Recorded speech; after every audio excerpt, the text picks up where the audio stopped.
Bonjour à tous, on se retrouve pour une nouvelle vidéo sur le deuxième chapitre de mathématiques de classe de seconde au Rimain. Je vais donc vous parler aujourd'hui de la première partie, le premier chapitre qu'on va traiter sur la programmation et l'algorithme, avec la toute première initiation de Python et la découverte des variables et des structures conditionnelles. Alors, je vous propose une petite prise en main en même temps de la calculatrice Numworks au travers de ce petit cours, ce petit résumé qu'on va traiter dans le bouquin ensemble par les activités. Eh bien, on va faire les premiers tests en même temps et puis vous aurez plus qu'à compléter la partie cours proposée. Alors, tout d'abord, en algorithme comme en programmation, comme dans un langage de programmation, une variable est l'association d'une étiquette et une boîte pouvant contenir une donnée. Alors il faut s'imaginer dans un ordinateur ou une calculatrice une place mémoire qui est réservée avec une petite étiquette. Voilà, on appelle ça la variable A, et à l'intérieur de cette boîte, eh bien, on y mettra des valeurs ou du texte ou plein d'autres choses encore. Et donc dans cette vidéo, on traitera aussi des différents types de variables. Alors il faut imaginer cette petite boîte A. Alors évidemment, la première chose qu'on a envie de faire, c'est d'y mettre des choses dans cette boîte. Et on va aller voir comment ça fonctionne sous Python. Dans la calculatrice, alors vous le savez, vous l'avez vu, dans le menu principal, vous avez Python. Ici, pour les premiers exercices, donc vous avez soit la possibilité d'écrire des scripts complets, et puis de les exécuter après, ou alors on peut, pour démarrer, aller directement dans la console d'exécution. Alors sous Python, contrairement à d'autres langages, on peut directement déclarer une variable et puis lui attribuer une valeur directement. Alors par exemple, ça va être le cas, si je veux mettre 2 dans une variable, ou 1, allons-y, A, eh bien j'écrirai A égale 1. Voilà. Ce qui signifie que, qu'est-ce que j'ai fait en faisant ça? Eh bien, je suis venu placer la valeur 1 dans ma boîte qui s'appelle A. Donc l'instruction à retenir, on place A égale 1. Alors si je tape A ici pour voir l'état de la variable, je tape sur Entrée. Qu'est-ce que je vois? Il y a bien 1 dans ma valeur. Voilà. Alors, j'ai envie d'augmenter ma valeur de A, imaginons. Eh bien, je vais pouvoir... Alors, imaginons que dans ma boîte, j'ai déjà la valeur 1. Eh bien, je voudrais augmenter de 2. Eh bien, c'est tout simple. Il suffira d'écrire A égale A plus 2. Alors, qu'est-ce qui se passe quand je fais A égale A plus 2? Eh bien, Python va essayer d'interpréter que veut dire A plus 2. Il dit, bon, alors A, c'est quoi? A, c'est une variable dans laquelle il y a déjà le nombre 1. Ok, donc je vais faire le calcul. 1 plus 2 égale 3. Donc ça, c'est le calcul interne qui va être effectué. Et donc, il va dire, ok, je mets ça où? Je mets ça dans la boîte A. Donc, il va remplacer la valeur 1 par la valeur 3, puisque pour calculer 3, il a eu besoin de la valeur de 1 qui était déjà dans la variable A. Voilà, donc dans sa tête, qu'est-ce qu'il va faire? Il va venir écraser. Je vais peut-être l'effacer carrément comme ça. Hop. Et à la place, il vient mettre 3. Donc j'écrase la valeur 1 pour mettre 3 à la place. Voilà, on peut tester. Allons-y. Si je prends par exemple A égale A plus 2, ok, quand je tape A pour voir un peu l'état de la variable, c'est bien 3. Voilà. Donc, vous voyez, simplement, on peut fonctionner comme ça. Alors, imaginons maintenant B égale 5. A égale 4. Hop là, j'ai mis des majuscules, mais égale 4. Et puis, je peux faire C égale A plus B. Voilà, alors on imagine bien. Dans la variable C, je mettrai quoi? La somme des contenus de la variable A et de la variable B. Regardons ce que ça donne. Si je tape C, voilà. Par contre, B, lui, il n'a pas bougé. Hein. J'ai pas mis B égale autre chose. B est toujours égal à 5 et A est toujours égal à 5. Et est toujours égal à 4. Par contre, C, lui, c'est la somme des deux premières variables. C'est donc égal à 9. Alors, on peut mettre des nombres entiers comme celui-ci.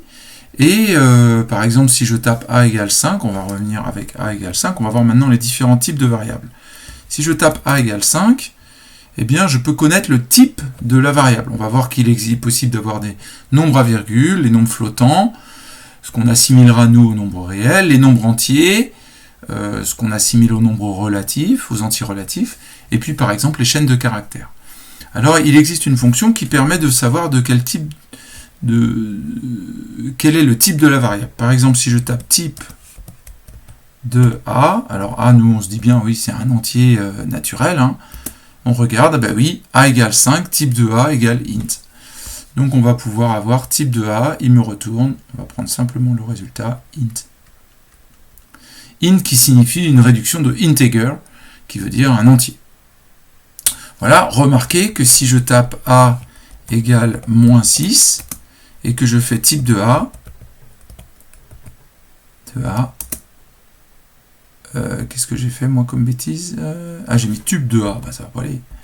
Ah, vous voyez, je peux remonter avec les flèches de je peux remonter avec les flèches du clavier, et puis je retape, et comme ça m'évite de retaper la commande. Surtout qu'avec la calculatrice, c'est pas évident de saisir. Donc si j'écris bien type, hop là, ah ouais, je vous reparlerai du menu contextuel tout à l'heure. Type de A, il me dit bien c'est un int. Donc c'est bien pour un entier négatif, il me retourne bien un entier et un type int pour integer. Alors maintenant on va essayer a égale x, on va changer de variable, x égale 2.5, j'ai mis combien dans le 3.5, dans les petits exemples que vous complétez dans le cours au fur et à mesure. 3.5, et alors là vous voyez que le point signifie la virgule en anglo-saxon, hein. Donc c'est 3,5 pour nous en français, et donc si je tape type de x, voilà, on obtient float qui veut dire flottant, c'est comme si on avait une virgule flottante, et ça on pourra en savoir un peu plus ceux qui feront un NSI l'année prochaine. Donc on peut donc indiquer ici c'est float. Par exemple, si je vous dis dans un programme le nombre de niveaux atteints, bon bah ça ce sera int. J'ai niveau 1, niveau 2, niveau 3. Si je vous demande la taille d'une personne, bon bah là c'est 1m75, 1m55. Pour le coup, on pourra le considérer comme un nombre à virgule, donc un float. D'accord ? Donc ce sera important de distinguer, en fonction des besoins, de distinguer les différents types. Voilà, ensuite, qu'est-ce qu'on a? Eh bien, on a des types chaînes de caractères. Alors, la convention, c'est de mettre des guillemets pour les indiquer en chaîne de caractères. Alors, une variable qui s'appellerait texte1 égale, on met entre guillemets, coucou les secondes, mais j'aurais pu mettre qu'un caractère, voilà. Et si je tape texte1, juste pour évaluer la variable, ah bah, et c'est bien coucou les secondes, ok. Voilà, et si je veux maintenant savoir le type de la variable, type de texte1, qu'est-ce que j'obtiens? str pour string. Donc on obtient, type de 1, on obtient str qui signifie string,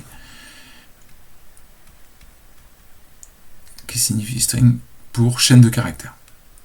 Je vais faire un petit peu de nettoyage, mon petit R il est moche. Voilà. Alors, il existe bien d'autres types, hein, notamment on verra les booléens cette année, et puis plus tard les listes, les dictionnaires, enfin voilà, on aura foison de types d'objets. Alors il est possible, tiens d'ailleurs regardez, texte 2 égale 5 entre guillemets. On me dirait c'est pareil qu'au-dessus. Texte 2 égale 5. Alors on se dit bah c'est 5. Oui, mais comme il y a les guillemets, et bien du coup Python interprétera ça comme du texte. D'ailleurs, si je fais type de texte 2, qu'est-ce que j'obtiens? str, j'obtiens str aussi. Voilà, alors il est possible malgré tout, quand Python il comprend, il reconnaît des choses, il est possible de faire quelques petites conversions. Par exemple, pour une raison X ou Y, j'aurais besoin de convertir le moins 6 en moins 6 entre guillemets, c'est-à-dire en chaîne de caractères. Eh bien, il est possible de taper directement str de moins 6. Alors, on va voir ce qui se passe. Et regardez, il m'écrit moins 6, mais moins 6 entre guillemets. Donc là, ça va me retourner, entre guillemets, moins 6. D'accord ? De la même façon, si on considère le nombre flottant, le nombre réel, 2.0. Alors, vous voyez, s'il y a un point, c'est que, informatiquement, il comprend que c'est un nombre flottant. Mais bon, en même temps, 2.0, c'est pareil que 2, donc on va pouvoir demander, pour une raison X ou Y, de le convertir en entier. Donc, je vais pouvoir écrire int de 2. Hop là, je recommence. Int de 2.0. J'essaye. Il me répond, c'est bien 2, mais vous voyez, pas sans le point. De la même façon, si je prends int de 2.5, alors ça c'est une petite astuce qui peut servir, c'est qu'il va dire, ok, eh bien, int de 2.5, ça va me rendre, on va regarder, eh bien, ça me rend 2, c'est-à-dire l'entier inférieur à 2.5. Alors regardons quand même, du coup, c'est la leçon qu'on doit peut-être retenir quand on découvre une nouvelle fonction, c'est de la tester dans tous les sens. Par exemple, testons int de 0.0, regardons ce que ça fait, bon bah c'est un entier, puis on va regarder du côté des négatifs, int de moins 1.5, ah, il me répond moins 1. Donc vous voyez, il enlève les virgules, et c'est donc pas le nombre entier inférieur, c'est donc la partie entière du nombre, enfin le nombre sans ses décimales. Voilà, alors on peut donc l'indiquer, par exemple ici, ça va me retourner 2, ici ça va me retourner 2 aussi, tout comme, eh ben, on peut convertir un nombre entier en nombre à virgule, regardons ce que ça donne si j'écris float de 2, hop là, j'écris pas, là je sais pas où je suis en train d'écrire, float de 2, il me répond 2.0, vous voyez ? Donc, il m'a converti 2 en nombre virgule 2.0. Voilà, puis alors il me vient l'idée saugrenue, je me dis après tout, ça marche peut-être tout le temps, je vais essayer float de, entre guillemets, coucou. Ah, j'écris pas. Float de, entre guillemets, coucou. Qu'est-ce que ça va être comme nombre virgule qui veut dire coucou, on sait pas trop. On regarde, ah ben non. Il me dit une erreur, hein, il me dit t'es gentil, mais ça je sais pas convertir ça en nombre réel. Alors on essaie, tiens, pour voir float de entre guillemets 3. On va voir si Python il sait faire ça. Ah, il sait faire, vous voyez. Donc ça c'est vraiment une leçon, quand vous avez une nouvelle fonction, vous la triturez, vous essayez tout ce qui vous passe par la tête pour voir ce qu'elle est capable de faire. Sinon, évidemment, hein, je pourrais faire help de float. Ça marche où? Ah oui, non, elle n'est pas installée. La commande help, elle n'est pas installée sur la Numworks. Voilà. Alors, donc là, ici, hop, une petite erreur. Voilà. Alors, on va continuer un petit peu notre travail. Alors, la deuxième chose qu'on peut se poser, c'est, je sais pas, par exemple... imaginons, je veux faire des structures, ce qu'on appelle les structures conditionnelles. Je veux savoir, dans un programme, on peut dire, si la personne s'appelle comme ça, on lui répondra telle chose, puis si elle s'appelle comme ça, on lui répondra telle autre chose. Alors pour ça, on a besoin de différentes conditions. Alors peut-être on peut commencer par voir les conditions. Et vous voyez, on va tester les différentes conditions là, puis essayer de deviner ce que ça veut dire. Si je tape A égale 2, attention, il y a bien 2 égales, c'est pas une attribution de variables, hein, comme on a vu tout à l'heure, on met 2 égales, et qu'est-ce qui me répond? False. Alors, évidemment, j'ai pris A égale au début, ah non, j'ai A égale moins 6, donc je vais recommencer avec ce que j'ai écrit dans les conditions. Imaginons que A soit égal à 2, ok, maintenant dans A, il y a la valeur 2, imaginons que B soit égal à 5, ok, si je tape B, j'ai bien 5, et je vais poser la question maintenant, est-ce que A égale 2? Donc je mets 2 égales. Et il me répond true. Je suis en train de me mélanger les pinceaux là. Alors on va modifier ici. Voilà, on va mettre 2 par rapport à ce que j'ai fait. Alors, est-ce que A égale 2? Il me retourne true, qui veut dire en anglais c'est vrai. Ah oui, c'est normal. J'écris A égale 2 et je pose la question, est-ce que A égale 2? C'est vrai. Et du coup, je peux poser la question, est-ce que A est-il égal à 3? Ah, il me répond false. Ok? Alors, on a un test de différence. Au lieu de mettre 2 égales, on met point d'exclamation égal. C'est à savoir, c'est à apprendre. Donc, si je fais A, est-ce que A est différent de B? On va tester. A différent de B. A, point d'exclamation égal à B. Alors, d'après vous, A, c'est 2, B, c'est 5. Est-ce qu'ils sont différents? Oui, donc la réponse, c'est true. Donc, il est vrai que A n'est pas égal à B. Voilà. Est-ce que A est différent de 3? A, point d'exclamation égal à 3. C'est true aussi. Bah oui, puisque A égale 2. Hop là, true. Voilà, puis maintenant je peux tester des choses comme ça, avec plus petit, plus grand ou égal. Est-ce que A est plus petit que... j'ai dit A plus petit que B, on va tester. Ah bah oui, c'est vrai, bah oui, 2 et 5, ça marche. Donc ça me répond. Trop. Oh, j'écris mal là. Trop. Voilà. Est-ce que A est plus grand ou égal à 3? Bon, bah, vous voyez, le ou égal, on ne peut pas le mettre en dessous, donc on met plus grand avec égal au bout. A plus grand égal à 3. A plus grand égal à 3. Eh ben, c'est faux parce que A égale 2, donc il est plus petit que, donc il me répond que c'est faux. Voilà. Et donc on peut utiliser aussi des opérateurs logiques type AND, OR, AND qui veut dire et le OR qui veut dire ou. Ça correspond vraiment à l'union à l'intersection qu'on a vu dans le chapitre précédent. Alors A est plus grand que 1 et en même temps A est plus petit que 5, sachant que mon A égale 2. On va tester ça, on se dit, mais alors A plus grand que 1, est-ce que c'est vrai? Oui, A égale 2, c'est vrai. Est-ce qu'en même temps on a A plus petit que 5? A égale 2, c'est vrai aussi. Alors, normalement, il devrait me répondre true. Donc A plus grand que 1, and A plus petit que 5. On regarde, il me répond true, tout va bien. Voilà. Et puis enfin, est-ce que A est plus grand que 1? Donc on va tester A plus grand que 1 ou A plus petit que moins 3. A plus grand strictement que 1, bah ça c'est vrai, hein, puisque A égale 2. Or, A plus petit que moins 3, bah ça c'est faux, mais comme c'est un or qui veut dire ou, c'est l'un, l'autre ou les deux, donc plus petit que moins 3.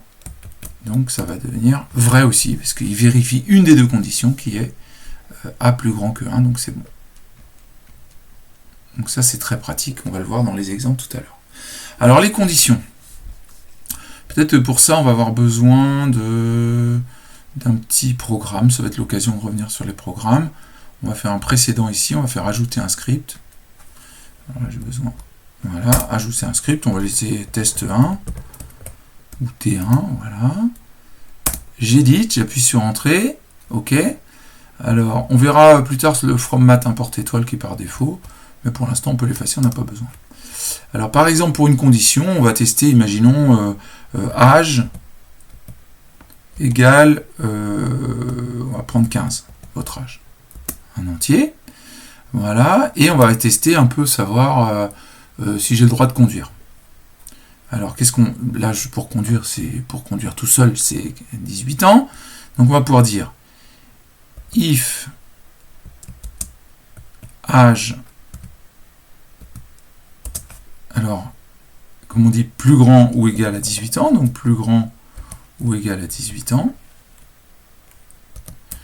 Voilà. Alors là, vous voyez qu'ici, on a une condition, une condition. On n'oublie pas, à la fin, on a 2 points, et si on a bien mis le 2 points, vous voyez, il se passe une indentation, donc ça décale ici dans l'écriture, pour nous dire qu'on est dans l'action correspondant au if. Alors là, j'ai oublié de vous dire, on peut faire ce qu'on appelle, on verra juste après les print, mais tant pis, je vais le faire ici. J'aurais dû le mettre avant. Print de, entre guillemets, on va sortir une petite phrase, on va faire un petit affichage, une sortie sur écran. On va dire, vous pouvez conduire.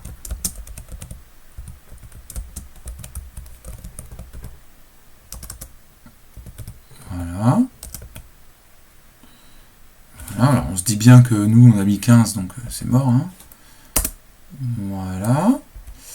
Et puis sinon, bah, vous voyez, on va revenir au niveau du if. Donc else, en anglais sinon. On met un 2 points, n'oubliez pas le 2 points. Print, je peux mettre trop jeune, entre guillemets. Vous êtes trop jeune. Entre guillemets. Fermez les parenthèses. Donc voilà, on a notre premier petit programme. Et quand on a mis âge égale 15 au début, eh bien, voilà, eh bien, on va pouvoir sortir de là. On fait OK. Et ici, vous voyez, dans le menu de droite, il y a le menu contextuel, là. On peut demander exécuter le programme. Et qu'est-ce qu'il me dit? Alors, il fait from test import étoile, ça veut dire qu'il charge le programme test 1. Et il me répond, vous êtes trop jeune. Normal, on avait mis A égale 15. C'est un peu, c'est pas super fun comme programme, parce qu'on peut pas changer le A, il faudrait remodifier le programme. Mais j'y viens tout à l'heure. Alors, il nous reste des possibilités d'avoir plusieurs conditions. Vous voyez, si je suis inférieur à 10, alors je suis un enfant. Sinon, donc else if, elif, je peux mettre elif, âge est plus petit que, est plus grand que 10 et plus petit que 18, alors print adolescent. Et else, bah, ça veut dire si je suis plus grand que 18, print adulte. Vous voyez, vous pouvez donner plusieurs conditions et mettre plusieurs elif, et le dernier, on met juste else. Voilà, je vois le temps qui passe, on va terminer juste avec les affichages. Alors pour là, je vais me remettre dans le terminal. Par exemple, si j'écris nom égale Morel, voilà, si je mets âge égale 32, ouais, je me suis fait plaisir un petit peu, hein. C'est ça les joies de l'informatique aussi. Voilà, bah, par exemple, je peux taper print qui va me faire une sortie sur l'écran, dans le terminal. Print nom. Il m'affiche le contenu de la variable nom. Si je fais print de âge, il veut bien aussi, c'est un nombre, mais bon, il veut bien, c'est 32. Maintenant, regardons ce que ça donne. Si je fais, on va voir comment combiner plusieurs variables dans un même print. Eh bien, regardez, si je fais print, alors attendez, hop, print de, alors je peux écrire monsieur. Là, j'écris, c'est pas une variable, c'est directement une chaîne de caractères que je choisis. Je mets une virgule. Ensuite, je vais dire le contenu de la variable nom. Je mets une virgule. Ensuite, je mets le contenu, je mets une chaîne de caractères pour le verbe avoir. Monsieur nanan a. On va peut-être mettre des espaces même, parce que sinon ça va être tout collé, on s'imagine. Donc autour du A, on ferme les guillemets, on met une virgule, on met l'âge, le contenu de la variable âge, et puis on met du texte, espace, en, avec un petit point à la fin de la phrase. On ferme la parenthèse. Donc je résume. Ici, on met des virgules entre chaque chose qu'on veut imprimer, monsieur, virgule, le contenu de la variable nom, virgule, le contenu, la chaîne de caractères A, le contenu de la variable âge, et puis la chaîne de caractères en. On essaye. Voilà, monsieur Morel a 32 ans. Oh, c'est chouette à voir, ça, 32 ans. Bon, je vous cache pas que j'ai exagéré un petit peu. Alors, on peut le noter ici. Ça m'écrira. Ici, ça me retournera en sortie. Monsieur espace Morel, espace A, espace 32, espace en, avec un point. Ça va?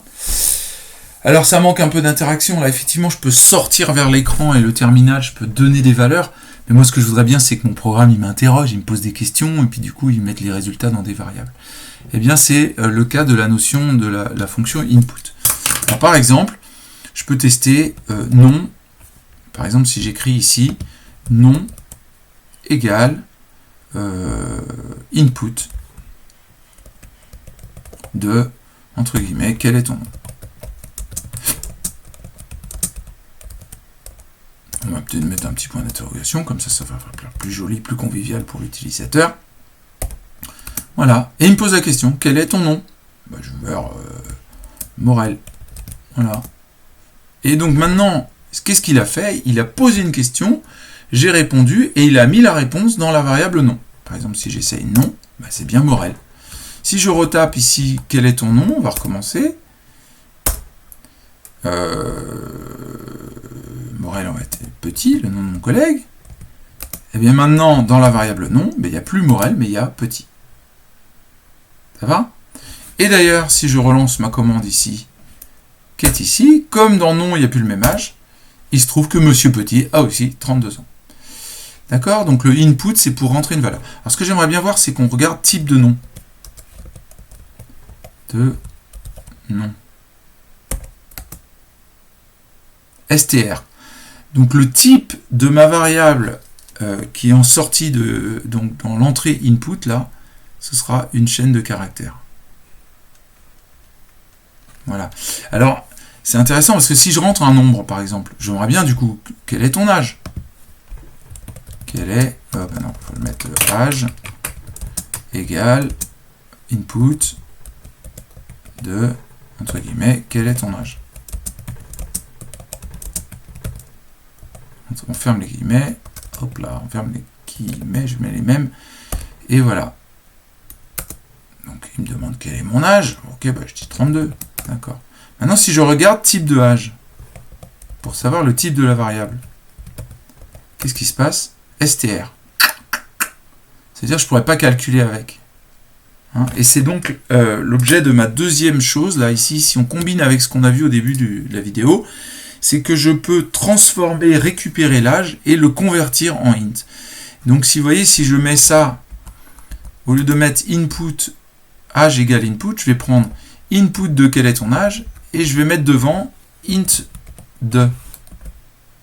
Et j'encapsule tout ça dans int, je convertis le résultat du input en entier. Donc là par exemple j'essaie 32. Voilà, et si je tape type de âge, qu'est-ce qui va se passer? Int. Vous voyez, il a converti. Type de âge égale int. Donc voilà votre petit challenge. Bah, par exemple, vous pourriez faire un premier petit questionnaire et puis afficher des choses en fonction des réponses que chaque utilisateur a données. Voilà, j'espère que ça aura synthétisé, bien sûr, à tous les exercices, puis faites-vous plaisir, essayez des choses, des questions au début, puis en fonction des réponses des gens, bah, ça affichera des choses différentes, faites-vous plaisir. Voilà, surtout, je dirais, pour l'approche de Python, testez des choses, cliquez, c'est pas forcément de recopier des grands codes et avoir un truc de fou que vous avez pompé sur Internet, faites vos petits programmes qui vous permettent d'apprendre au fur et à mesure, et vous verrez, ça va être un vrai plaisir. Voilà, j'espère que votre petite vidéo vous aura permis d'accompagner le cours de ce chapitre. Et je vous dis à très bientôt. Au revoir.